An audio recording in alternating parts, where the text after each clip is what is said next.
All right. So, Lauren, what I would love to know is just your firsthand perspective to start as someone whose undergraduate education was particularly in a non-Oxbridge Mm. university, as I think so many of the stereotypes US undergraduates bring to an understanding of UK higher ed is based on filmic presentations of what it's not necessarily accurate about Oxford or Cambridge either, but at Mm. least they have the vaguest of sort of romanticized visions of what the college system is or whatever, whereas the structure and the relationship of the faculties and so forth is different at every institution, Mm. but not always reflective of the additional um, additional fiefdoms of the colleges. In Oxford and Cambridge. So I'd love to have your perspective on being an undergraduate at Bristol and also what you found to be um, distinctive, even though you were crossing over into the graduate realm, just your own comparative framework on education across the pond. Yeah, absolutely. Great question. Big question.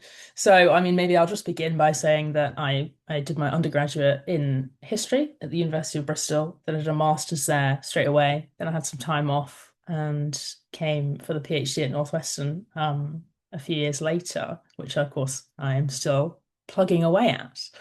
Um, so yeah, I do have this kind of first-hand experience of the differences. So at Bristol, perhaps compared to maybe the idea of the college system at Oxbridge, there aren't colleges, right? So you choose your one subject to study, your one major. You can have two, but you don't do any. There are no distribution requirements, right? So I picked history, and I did pretty much straight history classes. I could voluntarily do classes in other subjects in the later years if I wanted to kind of expand and be a bit more interdisciplinary. And I did do that in religious studies and theology in particular. But by and large, you're getting a very deep rather than broad education. You're getting a deep education in history, um, as opposed to the more broad sort of liberal arts education that you might get in the US. And so, of course, I notice this when I'm teaching uh, in the US or I'm teaching US students that their knowledge base is incredibly broad, which is fantastic in the classroom to have so many different perspectives and so many different frameworks, like disciplinary frameworks to analyze things from. Whereas if I'm teaching UK students, they might have a more deeper knowledge of the particular topic that we're discussing. So there's kind of two different ways of approaching it, which I certainly enjoyed the depth, although I'm a little jealous of the breadth of the US undergrad education. Um, so the other kind of big difference, I suppose, between what we might perceive or picture UK education to be with the colleges and the reality at somewhere like Bristol is, you're not living in a college. So first year you would live in a in a dorm, all singles, I may add. We don't do any doubles or triples or any room sharing really in the UK. We in our culture we find it strange to share rooms, and I know that when students Well, come to visit, it's like, oh, am I going to get a single? yeah, my husband, who is, I think he too would say, in many respects, sadly, the product of a public school education by the British definition. It was Yeah. like the notion that, of course, he'd been forced as a public school boy to not to share broadly Mm. throughout his secondary education. And then the notion that you got to university and had a roommate, he just found this the most mind-blowingly awful concept that it's suddenly at 18 you had to have a roommate, whereas he had so longed to be liberated from the public Yeah. school dormitory Uh, system. Anyway. Yeah, I must admit that, the idea for me of sharing a room, I've always found strange because I don't have any siblings. So I never had the kind of sharing a room experience when I was a child, and then grew up and went to university and loved having my own space and be able to decorate it and everything. Really enjoyed that. And then so we just do that for the first year, and then for the second and third years, because they're only 3-year degrees, the undergrads in the UK. For the second and third years, then you everybody lives off campus, usually in very large, very messy house shares, which is great fun. So yeah, I mean, I think the campus experience in the UK is quite different. I think it's a lot more independent. So I used to work in one of the residential colleges at Northwestern, the College of Cultural and Community Studies. Absolutely loved my time working there. It's fantastic. Um, and saw firsthand like the real high level of support and events and engagement that are put on for and by students, which I think is wonderful. In the UK, we have a little bit less of that. And the idea in a what we call a city university like Bristol, so rather than a campus, it's just in the middle of the city, is that then the city is your kind of playground. And rather than there being sort of lots of events that you have in your dorm, there are events put on kind of around the city where you'll be engaging with kind of all kinds of different people. And I personally, again, found that really fun when I was 18 and I was like, oh, I'm very independent. I'm off to university. I'm going to be in the city. And I absolutely loved having that experience. But certainly, on the downside of that, it can maybe be a little bit more, it can be a bit more isolating, or you might feel like you don't have so many built-in support networks that you do in the US. So I think it really is quite a different experience in the undergrad side, certainly between the US and the UK.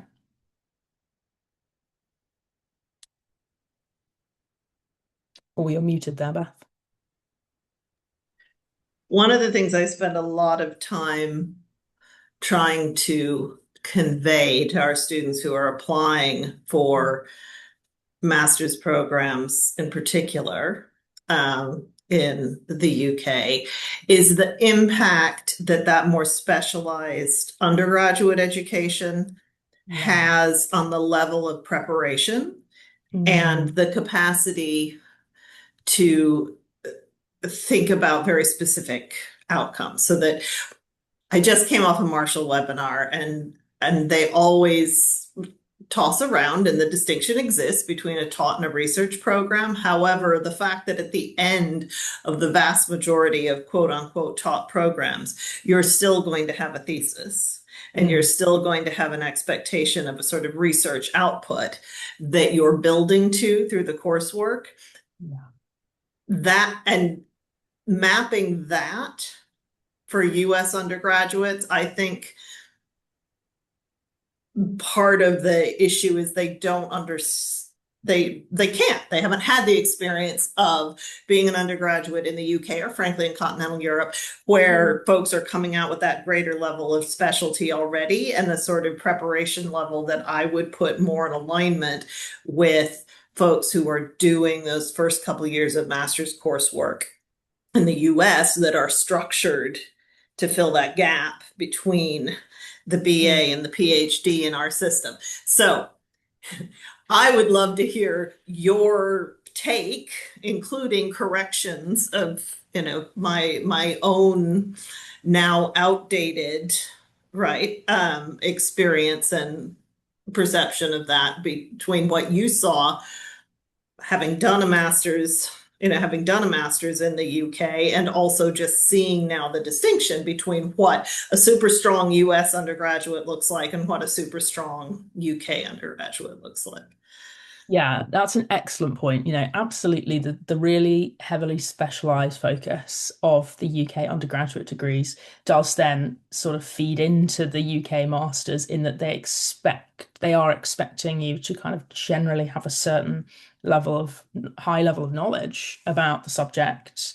Um, But what actually I think is a real benefit from the US system, from doing a US undergrad and then coming to do a UK master's, is the increased knowledge of theory in the US, right? So because it is this broader liberal arts education and you are doing these different disciplines, generally knowledge of theories and methodologies in the field and in multiple fields are, in my experience, tend to be higher than those of UK undergraduates going on to do UK masters. And so while there can be a jump up in terms of getting used to the kind of the depth of the UK masters and learning a lot more of that specialized knowledge for the kind of, I suppose, content of the essays, like the actual theoretical frameworks of the essays I find from US master's students are typically very strong. And I think that's an advantage that is not, maybe there's not so much of a general awareness of that. And I actually think US students should feel like confident about doing UK masters because they do have a set of skills to bring that will be really, really helpful and that the UK students perhaps don't have as much of. That's a very useful weighing of the sort of plus minuses on each side. That's very helpful. Now, the person in the background on the call and possibly over time, those who are watching this, the next discussion is between doing a doctoral degree in the UK and a doctoral degree in the US. And that conversation has transformed in the last 2 years because of some of the things that are happening in the US in terms of funding options and so forth. Mm. But there's already this shift, which is the students who are leaving their first degree with BSMS and having a master's degree in hand, which I look at, because I'm a higher ed geek, as being somewhat closer to the old German first degree of the diploma. Mhm. But nonetheless, they have pushed on farther than the straight BA or BS would allow, making them more eligible to go straight in to a doctoral degree. And I'd love to get your sense of where that sort of the level of specificity and the tie to, again, to steal from the Germans, the Dr. Vater, Dr. Mutter in the the UK system, where though you may still have a committee, it's an even more one-to-one relationship with the doctoral advisor. Sort of how you, obviously, in some ways, you're the absolute wrong person to ask, right? Because you chose to come to the US, but that also means you're going to have a no holds barred perspective, which I would appreciate, and I know the students would appreciate even more. Yeah, absolutely. And many of my friends in the UK have done or are doing the UK PhD. So I'm quite close to the system and I see sort of the pros and cons of it. So to give perhaps a small comparison between the US and the UK PhD programs. In the UK, you go straight in with the research. Day one, you're in with the research. There are no courses. There's no coursework period. There is not an exam period as we would have in the US. There you go, you're going straight in. Day one, you need to have a fully fleshed out project and you are going to start working on it immediately. So for someone who already has the developed idea for their project and they want to just get started on it and get cracking, then the UK system is a much better fit, in my opinion, for that. For people who want more time to perhaps develop technical skills or they don't have a fully fleshed out idea for the PhD thesis yet or the dissertation, then I think the US is a better system. So for me personally, I chose to come to the US because I wanted to improve my medieval technical skills before I started on my actual PhD dissertation. So, Latin, manuscript studies, these kinds of technical things that I need to know before I go and see the manuscripts themselves. Had I gone straight into the UK system, I would have to develop those alongside starting writing straight away, which I thought for me was probably not the best course of action. But for people who've already got the technical skills and have already got the kind of perfect project ready to go and ready to start writing, then the UK does allow you to just get on with it, and just really dive headfirst into the research. In terms of the committee versus supervising role between the US and the UK, yeah, of course, in the US, we have a larger committee, three plus people, um, with a chair who's your advisor, and then at least two others, and those are people you will have built relationships with during the coursework period. So by the time you come to taking the exams to move from PhD student to candidate, and by the time you're ready to start researching and writing, you already got a very good working relationship, hopefully, with those people.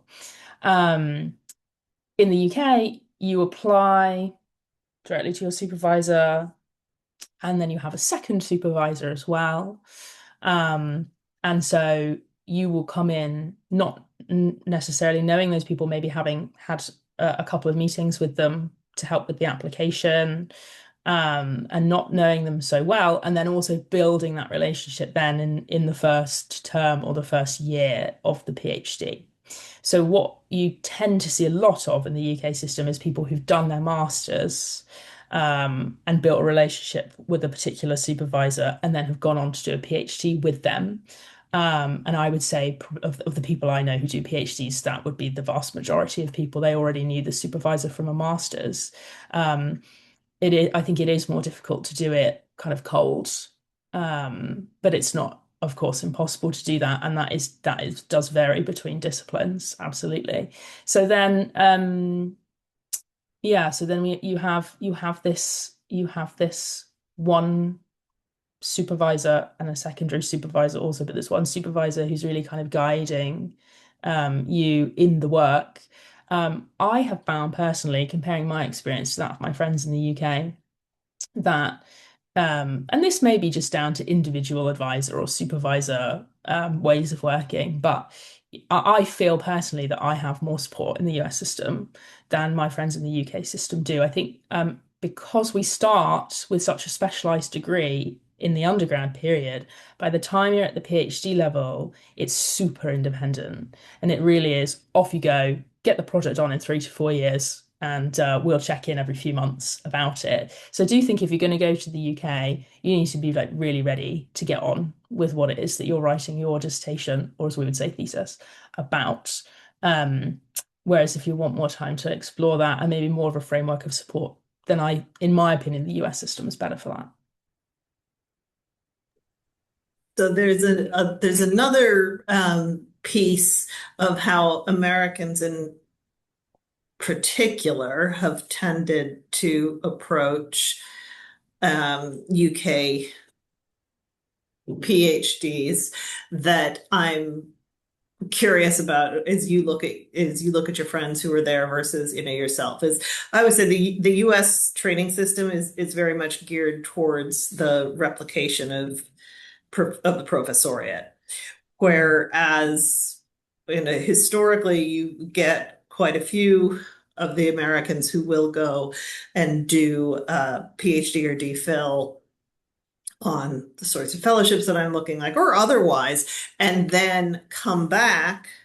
And that allows them to begin their ascent in the State Department or get their law degree or any number of other things more rapidly because of the more concentrated doctorate. I mean, and this is something that in the sciences was so recognized by the NIH that in the early 2000s, they basically said, no one with an MD PhD gets a lab until they're in their 40s. This is ridiculous. We can't do this. And so they constructed this entire program whereby folks would get their PhD it started at Oxford and Cambridge, but it spread to other places precisely because it was you don't need to do the rotations and the sort of that broader training so that you can teach at a liberal arts college or teach outside your field. My perspective from my generation was that folks who got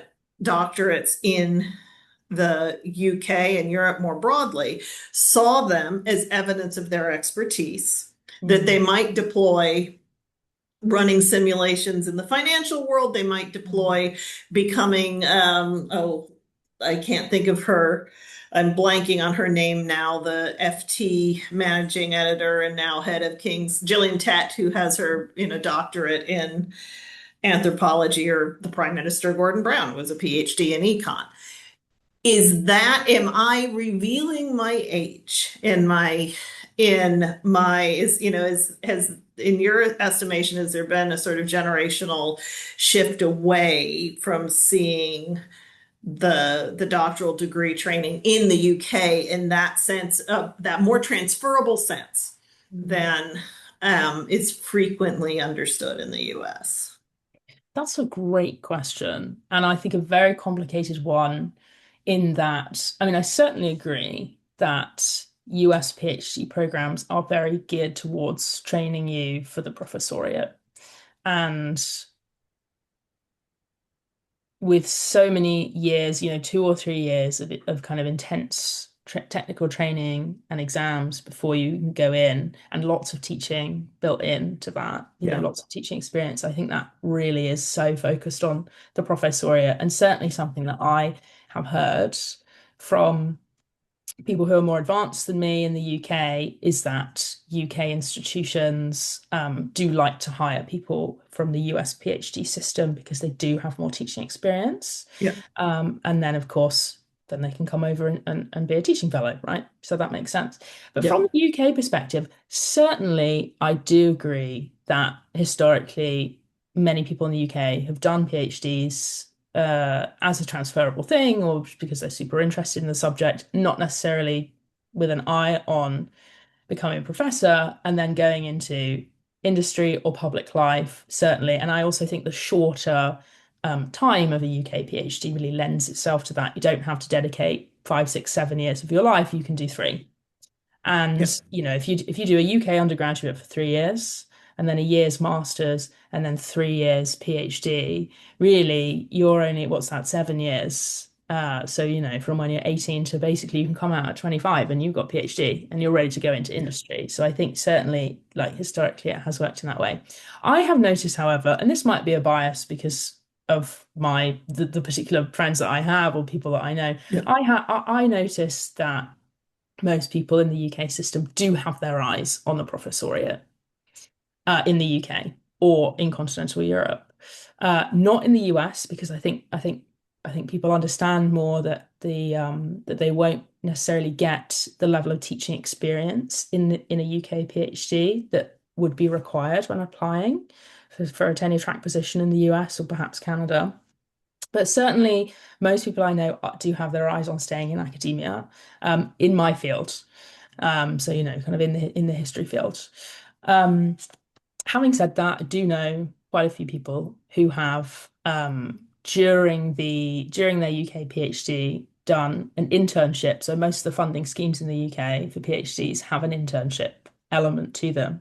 Have done internships with museums, cultural heritage institutions, so on and so forth, and then have ended up kind of walking into a job there Right. afterwards, which I think is an excellent goal to have. Now, of course, the difficulty there is that um, these funding packages that you can get in the UK are great for training you in that transferable Yeah. way, but they are very limited, and there is no guarantee of funding at all in the UK. Not the way that it is. I don't know if this is US across the US, but certainly at Northwestern, you get in, you get funding for the PhD. There's no separate process. Whereas in the UK, That is, I mean, across the US, just for anyone, any undergraduate in the future, right, the first thing I always say is you do not accept a PhD place unless they are offering you full funding for the expected duration of the degree. And then the other thing about the funding schemes that do exist in the UK tend to be for UK nationals if they're going to have Yeah. those internships. I think so. Yeah, I would not want a US student watching this to Mm. assume that that was going to be open to them. The question I always have actually is for our students who come from Commonwealth countries is sometimes that puts them in a sort of interstitial place where they might have more access to it. Yeah, absolutely. I'm aware that many of the funding bodies are Commonwealth wide and also often take EEA, so European Economic Area students. So that's EU plus, I can't remember what the other countries are now, Switzerland, Norway, the economic, so kind of more like Europe wide. Um, a lot of them are open to that. But the difficult thing in the UK with UK government funding is it is super limited anyway. So I feel like, if some of that's not open to US students applying for a PhD, kind of not missing out on that much because then actually Yeah. it's really, it's been cut a lot, and I mean a lot in the last 10 years. And so there are an extremely small number of places, sometimes like one per entire School of Humanities in a university per year. So like every history PhD, English, literature, so languages, the whole lot. That one student from all those departments is going to get funding. And of course, they're taking multiple PhD students a year. So I don't think necessarily that that's it doesn't have too many bad implications for US students if they're not eligible for it. Yeah. Well, and again, just having come off a Marshall Scholarship webinar where perpetually they are underscoring that if you are coming in on some of these, particularly that US based package, but this is also true for the roads to Oxford, the gates at Cambridge, etc. They actually prefer, like some of the role of those scholarships is that they do want to ensure that there are doctoral students coming into the system, Mm, whether that's global purview with roads and gates or whether it's US, UK with Marshall. And so part of the funding partnerships they've come up with their partner universities and with some of the colleges in Oxford and Cambridge is that if someone comes to do a PhD, that then they will provide year three with Marshall or Rhodes mm, providing year one and two. And so that it, the process of discernment and figuring out for whom it makes sense, and certainly the students that I've worked with over the years who have done their doctorates have generally been pairing them with US professional qualifications, whether that was mm, medical, legal, or or business, but it was the sort of transformative thing that gave them that heft of expertise, mm, whether mm, it was in a scientific research lab, epidemiology lab for a physician, or whether it was in something that was partnering mm, with law, or we've had it with sort of economics and business and educational arena too. mm, mm. So the in some ways you have these young Americans who actually have access to these fully funded packages that may even be superior to what some of the UK home students are Absolutely. Absolutely. finding. And I will say on that as well that in the UK, these like extracurricular, like professional development opportunities, for example, you can do a PhD placement at the British Library, right? These kinds of things, they are open to all students, like PhD students who are registered at a UK university. So they don't have a citizenship um, restriction on them. Whereas in the US, a lot of things are restricted by citizenship. So, Yeah. for me as a non-US citizen, I'm quite restricted in extracurricular things I can do.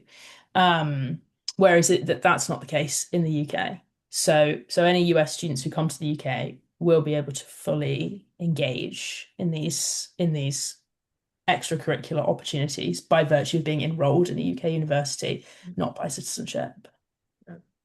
I'm just going to stick in here because we're talking about the financing. That the additional thing is that the student visas that international students have in the UK and in the EU allow them to work 20 hours a week. So this is where it is not uncommon that someone does not win the just one check and you're off and done, but they are offered a series of partial funding opportunities. And then it's Mhm. trying to do the calculus as to whether or not they're getting enough of it funded that then with the capacity to work, it has uh, makes sense, which is very, very personal. But in the current environment, and with the far greater array of master's degrees in the UK than exist in the US, Mm. it's always there are plenty of students who are trying to look at those things in the US context, and frankly the overall price tag is higher, and they're not getting the added benefit of having an international experience Mhm. at the Mhm. same time. So these are all sorts of variables. Yeah, May I absolutely. ask what your precise master's program was? Yeah, master's in history. Very simple. I'm just history, history, history. Bachelor's in history, master's in history, PhD in history. Although having said that, um, I did because the Bristol master's program is super flexible, and I ended up doing almost 50% of my master's courses in theology and religious studies, because it, makes sense for what I work on. I work on medieval mysticism. So I was doing both history and theology and religious studies. And for my master's thesis, I was co-supervised by a professor in history and a professor in theology and religious studies. So even if the title of it is just the one subject, actually at Bristol, there's a lot of You've flexibility in that. got a lot more capacity. Mm. That's um Well, I am aware that I have been enjoying peppering you with questions now we got started late, but over half an hour, and I do want to be sure what I will do is formally thank you now for this interview piece. And then I'm going to take it off record to see if our passive listener would like to become active. Pleasure. Thanks for having me, Beth.